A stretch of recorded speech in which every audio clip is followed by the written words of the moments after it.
Muy buenos días, respetables hermanos y hermanas.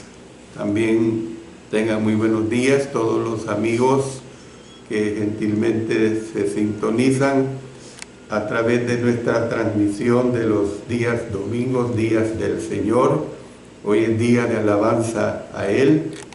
Gracias damos a Él porque nos permite. Siempre habla para ustedes el hermano Alexander Castellanos, desde la Iglesia de Cristo en Ciudad Merliot, República de El Salvador.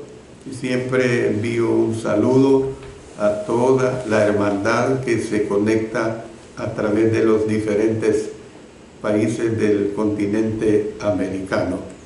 Vamos a tener una oración y posteriormente vamos a dar las indicaciones del estudio que estoy presentando. Oremos.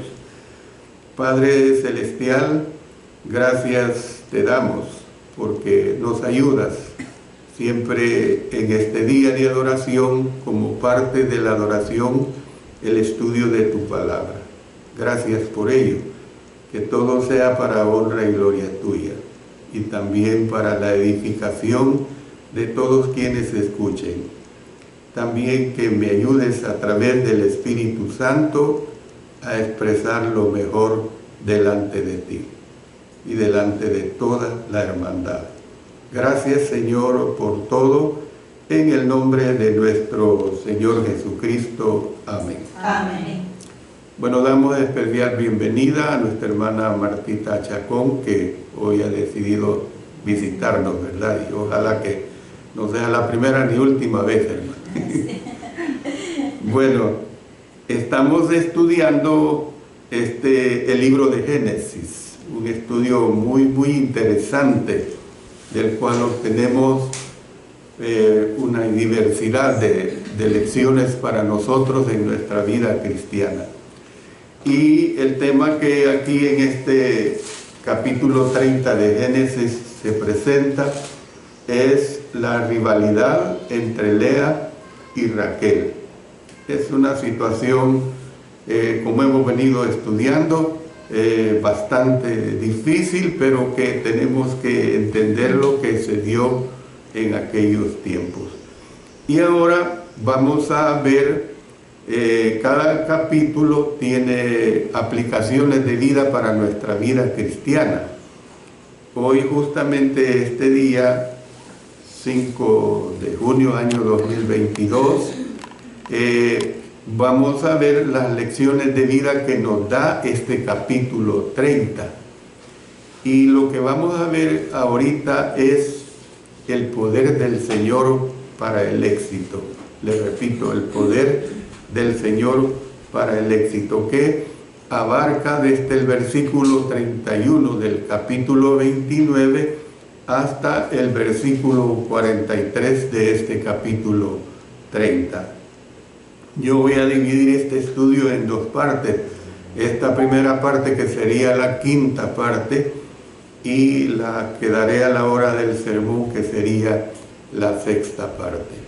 Bueno, hablemos sobre este poder del Señor para el éxito. Los patriarcas y el pueblo judío posterior vieron la paternidad como una herencia de Dios. Así se veía en aquel tiempo.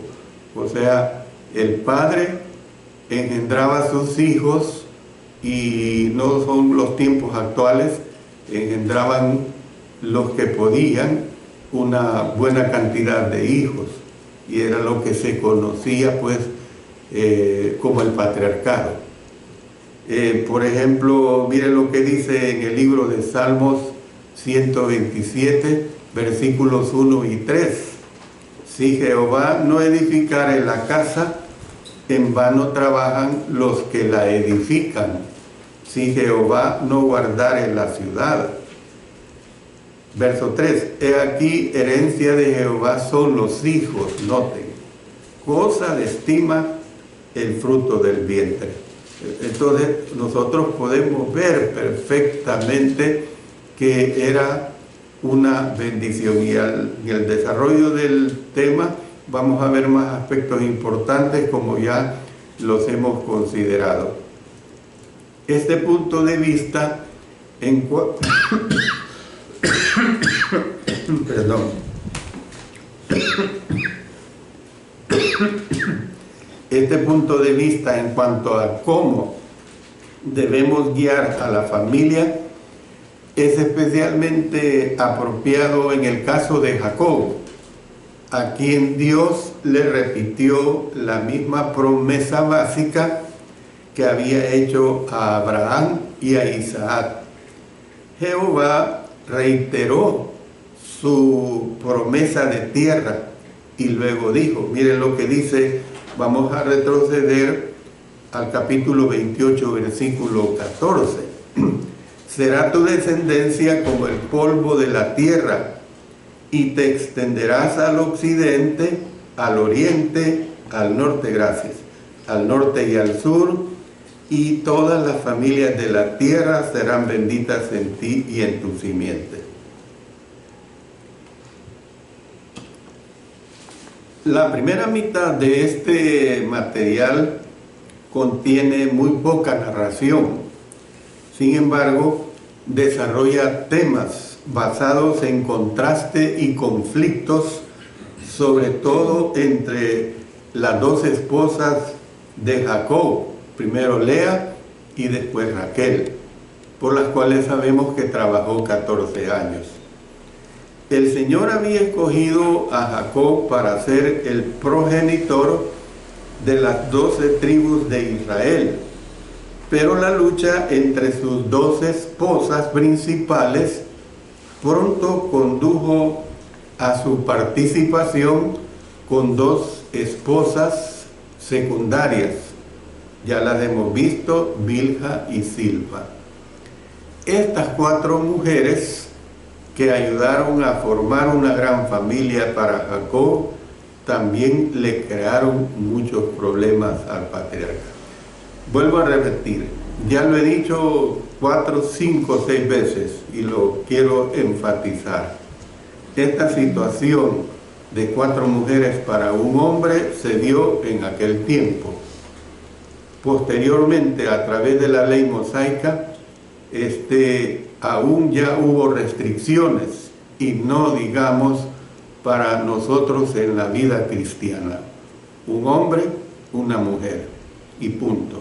Eso es lo que Dios manda.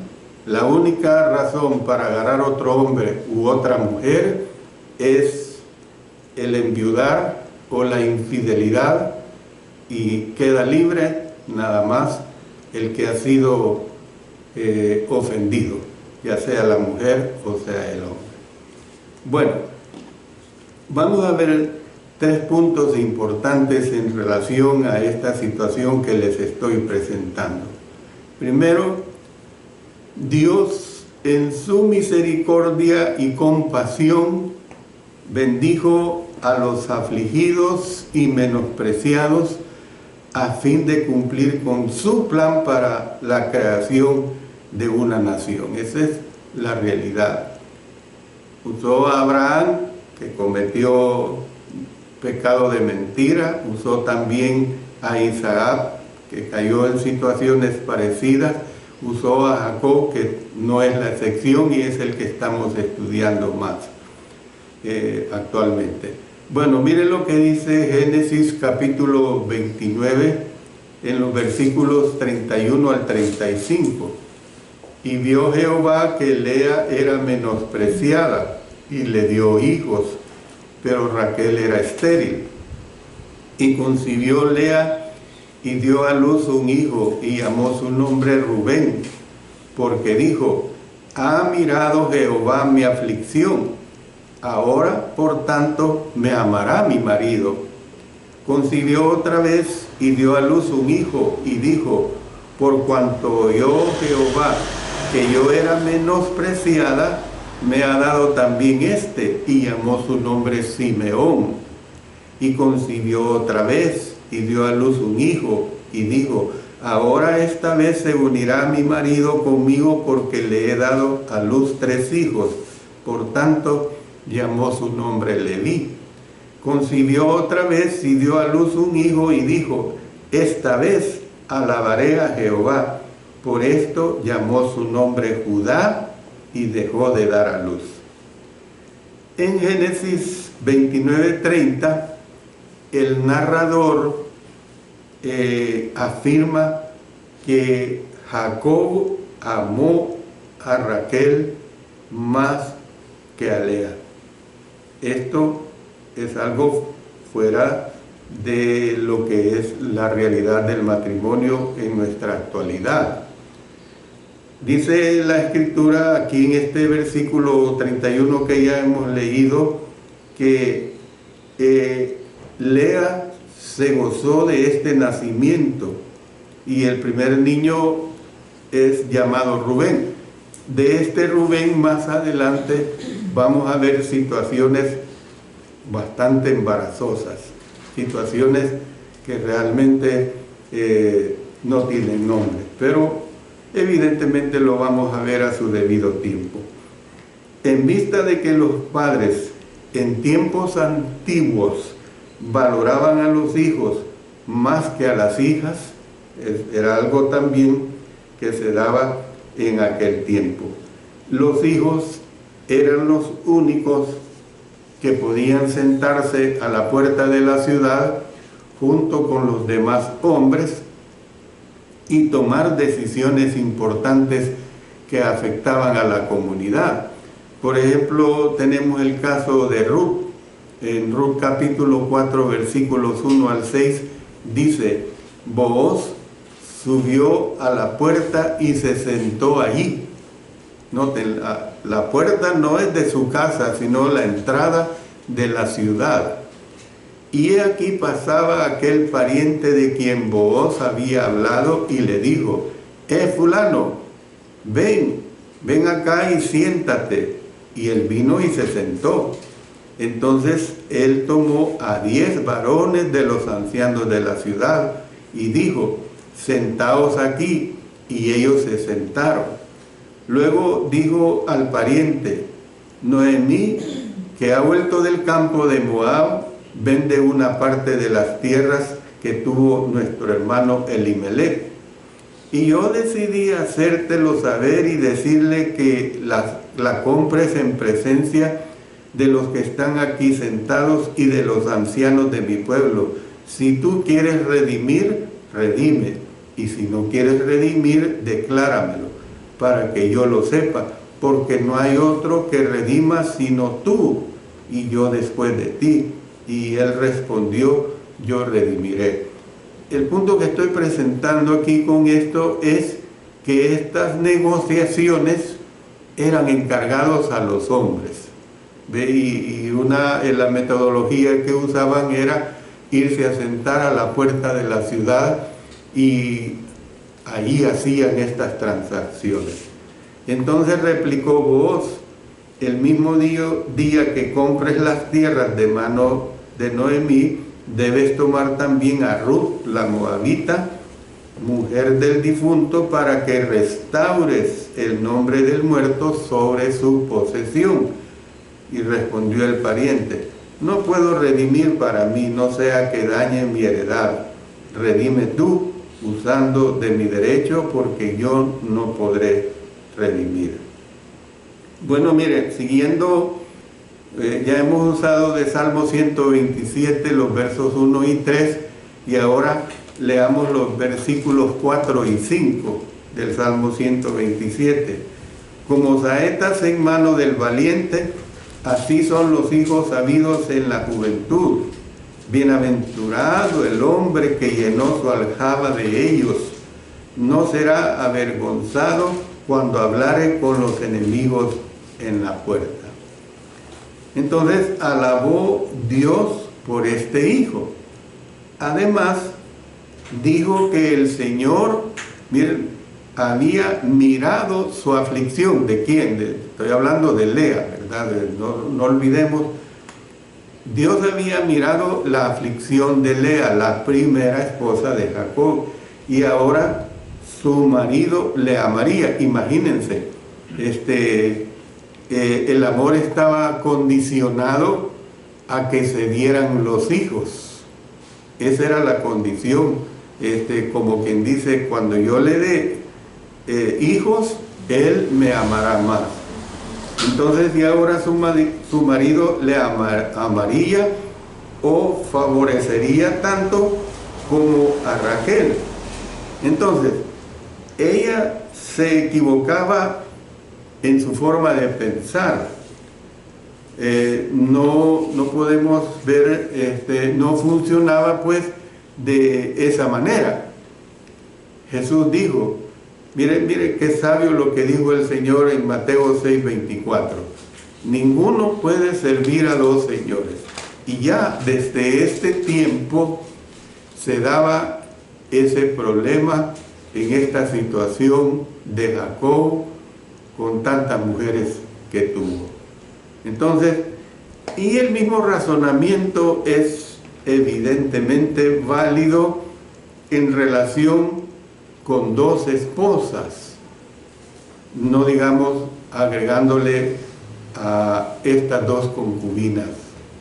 Es imposible amar a ambas por igual, es imposible, ni que retrocedamos al tiempo de Jacob, al tiempo de Abraham, nada.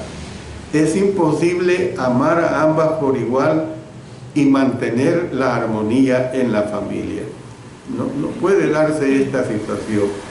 Eso en sí mismo constituye un buen argumento en contra pues de la poligamia.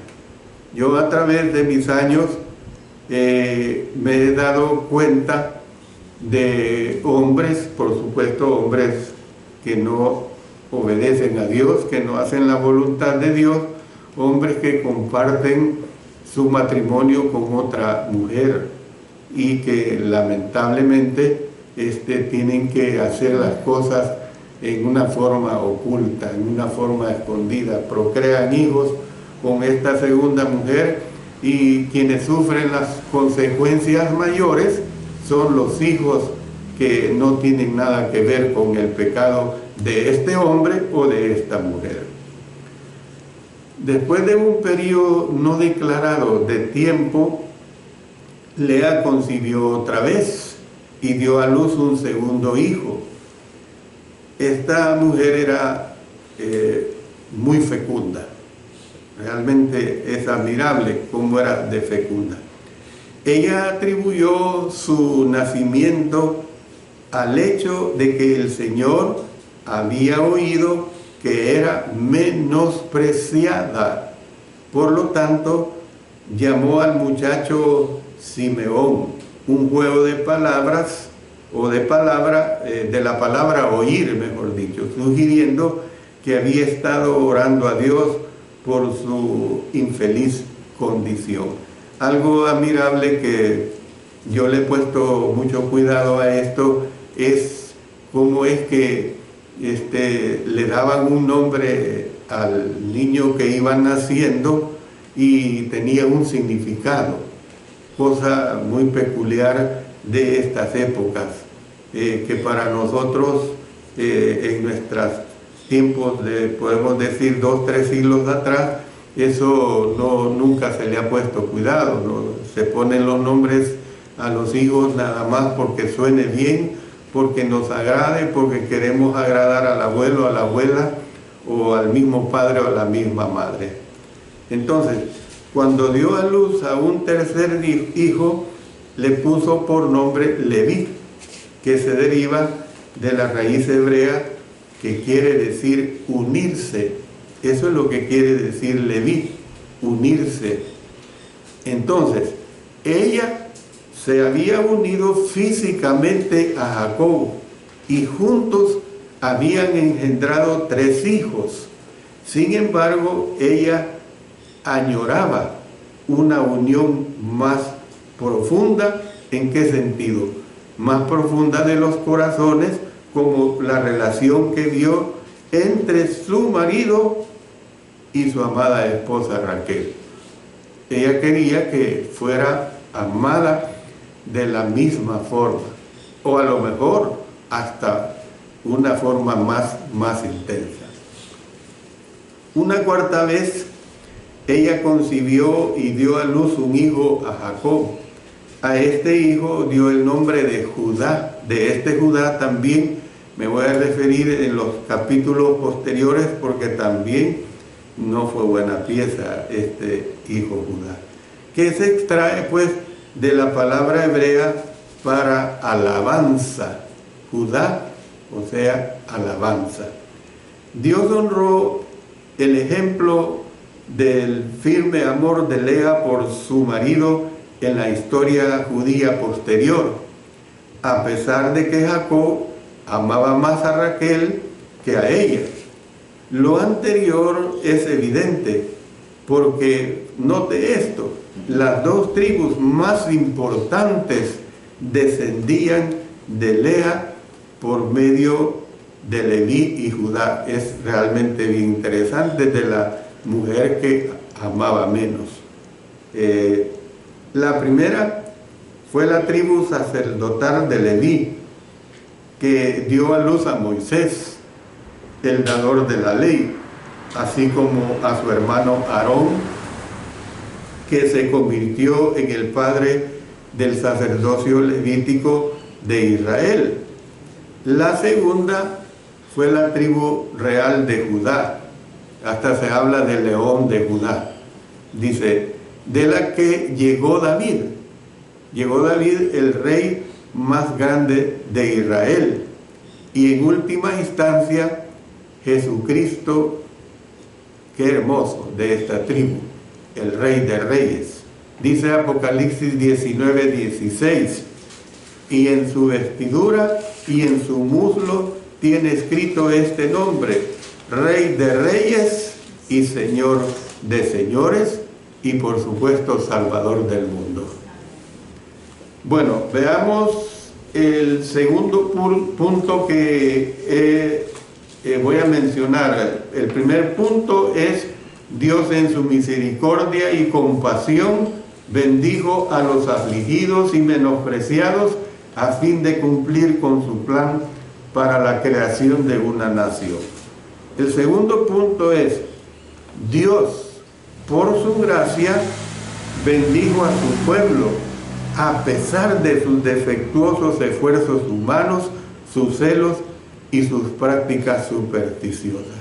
Porque esto es lo admirable de nuestro Dios, mis amados hermanos y hermanas, que Dios, a pesar de ese cúmulo de pecados que había desde estos tiempos tan antiquísimos y que cometieron cada uno de estos hombres, pues fue misericordioso. Y esa misma misericordia se sigue aplicando hacia nosotros hoy en día. Yo siempre me pregunto, ¿qué sería de nosotros si el Señor tomara en cuenta todos nuestros pecados? ¿Qué sería de nosotros si el Señor no aplicara su gracia permanente en nosotros? Algo muy, muy duro.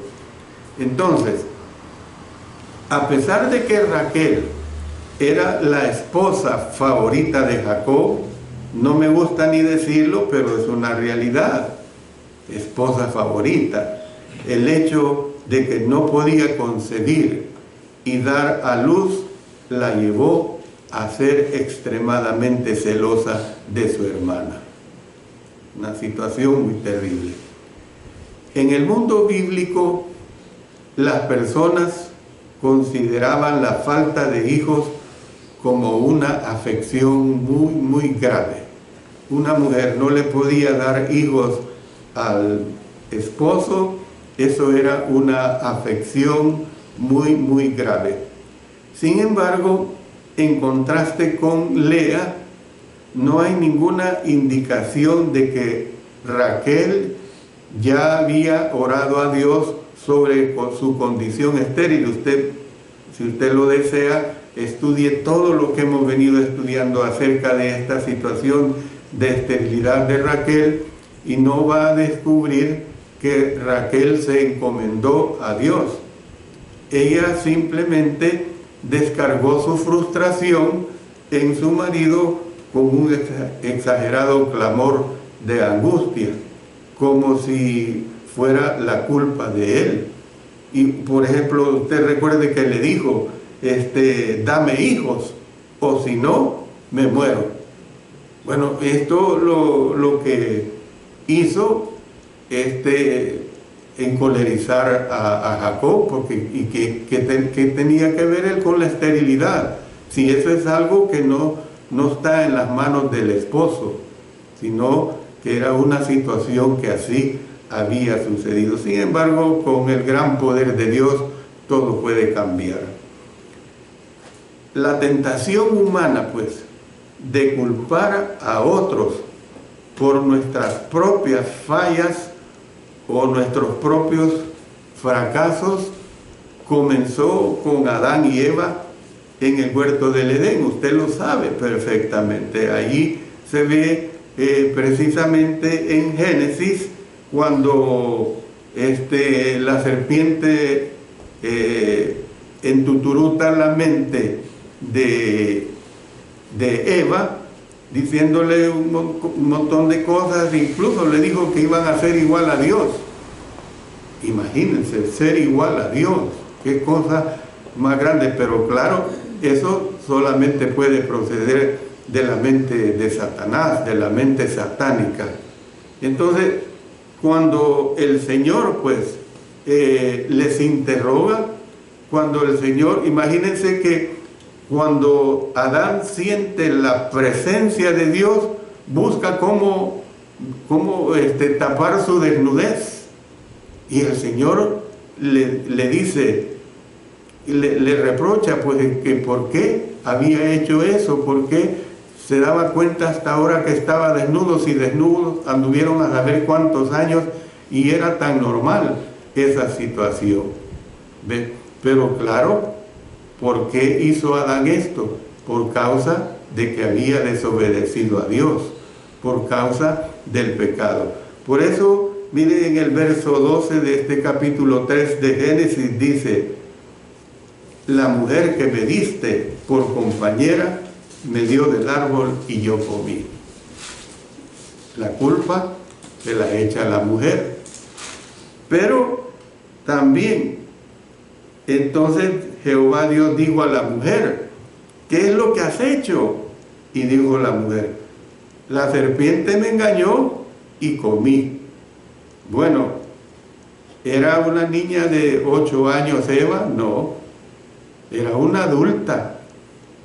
Y Dios les había instruido, Dios les había advertido de lo que no tenían que hacer, no comer de ese árbol prohibido, por atractivo que fuera. Entonces, de hecho, pues, sigue siendo uno de los problemas más grandes de la humanidad, admitir el pecado o el fracaso. Amenaza pues nuestro orgullo y nuestra autoestima. No queremos admitir cuando hemos pecado, no queremos reconocer el pecado. Y lo mismo pues puedo decir que es cierto para cualquier sugerencia. De alguna manera podríamos estar físicamente incapacitados. Si lo vemos de manera racional, no tenía sentido, pues volvamos otra vez a Jacob, Lea y Raquel.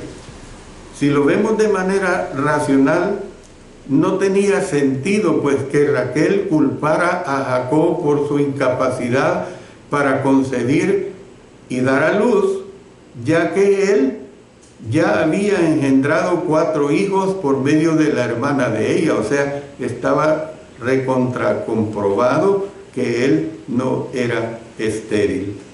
El problema de esterilidad, y la Biblia lo dice bien claro, estaba en ella. En su desesperación, Raquel decidió recurrir a la misma costumbre que Sara había utilizado con Abraham, que por cierto a Sara le causó, a Abraham le causó ciertos serios problemas cuando nace Ismael, y luego Sara se pone celosa al grado de que Abraham tiene que echar así literalmente a esta concubina con su hijo, y les pone un tambo de agua para que vayan en camino. Pero aún ahí se aplicó la misericordia de nuestro Señor, porque dice en Génesis 16, Sarai, mujer de Abraham, no le daba hijos, y ella tenía una sierva egipcia que se llamaba Agar. Dijo entonces Sarai a Abraham: ya ves que Jehová me ha hecho estéril, te ruego pues que te llegues a mi sierva, quizás tendré hijos de ella. Y atendió a Abraham al ruego de Sarai. Y Sarai, mujer de Abraham, tomó a Agar, su sierva egipcia, al cabo de 10 años que había habitado Abraham en la tierra de Canaán, y la dio por mujer a Abraham su marido.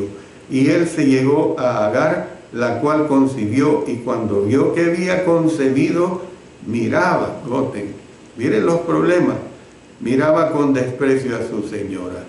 Claro, ella tenía hijos, su ama no los tenía, y entonces le había dado un hijo nada menos que al patriarca Abraham. Y recordemos que Abraham para este tiempo ya era un adinerado, y tener un hijo de un hombre que tenía tantas posesiones, pues claro, Agar se sintió con el campo totalmente abierto. Daría pues, volviendo otra vez, daría a su sierva Bilha a Jacob, y el recién nacido, por medio de esa unión, sería legalmente contado como suyo. También estas son situaciones muy propias de estas décadas, de estos siglos, podemos decir, muy propias, porque la ama tenía una sierva, la entregaba a su señor para que concibiera, pero cuando salía y daba a luz, este niño o niña le pertenecía a la ama, y los sentimientos de la madre biológica, ¿dónde se quedaban? Había que entender esto también. Madre es madre, no importa la condición económica, la condición social, no importa esa situación. Por eso le dice: y ella dijo, he aquí mi sierva Bilha, llégate a ella y dará a luz sobre mis rodillas. O sea, como que el niño salía del vientre y le caía a ella, y ella tomaba posesión de ella. Y yo también tendré hijos de ella. En este tipo de maternidad sustituta, vemos una vez más que Dios permitió que su pueblo en tiempos pasados siguiera algunas costumbres que luego fueron rechazadas, como ya lo he dicho, en la ley de Moisés y principalmente en el Nuevo Testamento. Esto es una realidad. Entonces, ¿qué vemos? Cuando nacieron los dos hijos de Bilha, los nombres que Raquel eligió para ellos eran diferentes a los nombres que Lea había dado a sus hijos, mientras que Lea había seleccionado nombres que reflejaban una fe fuerte y un corazón de alabanza. Las opciones de Raquel revelaban la lucha amarga y celosa que tenía con su hermana. Raquel le llamó al primer hijo de Bilha Dan, o sea, significa juzgar. Fíjense bien, Dan significa juzgar. Y dijo, me juzgó Dios. Ahí lo dice en el verso 6 del capítulo 30. Dijo entonces Raquel, me juzgó Dios, y también oyó mi voz, y me dio un hijo, por tanto llamó su nombre Dan. Luego llamó al segundo Neftalí, sugiriendo que ella había prevalecido sobre su hermana en luchas de Dios o contiendas. Miren lo que dice en Génesis 30, que ya lo hemos estudiado, versos 4 al 8. Así le dio a Bilha su sierva por mujer, y Jacob se llegó a ella, y concibió Bilha y dio a luz un hijo a Jacob. Dijo entonces Raquel, me juzgó Dios, y también oyó mi voz y me dio un hijo, por tanto llamó su nombre Dan. Concibió otra vez Bilha, la sierva de Raquel, y dio a luz un segundo hijo a Jacob, y dijo Raquel: con luchas de Dios he contendido con mi hermana, miren, contendido con mi hermana, y he vencido. Y llamó su nombre Neftalí. Entonces, ¿qué vemos? Los celos destructivos y la hostilidad en esta familia casi llevaron a un trágico final en el relato de José. Vemos esta situación verdaderamente muy dura, mis hermanos amados y hermanas. Yo voy a parar acá, pero siempre les invito a que hagan su tiempo en la parte del sermón para continuar viendo sobre este estudio tan interesante, y que precisamente lo que vemos nosotros es que los hijos y las hijas de Dios de una u de otra manera aprendemos y a no caer en semejantes situaciones sobre todo de el favoritismo que aquí se ve muy claramente. Oremos.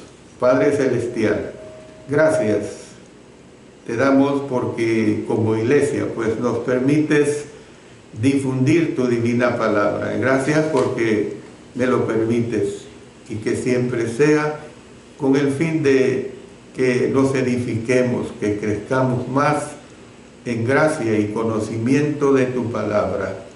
Enseñanzas que por lo antiguo no pierden actualidad para nosotros. Gracias, Señor, por ello. Oramos en el nombre poderoso de nuestro Señor Jesucristo. Amén. Amén.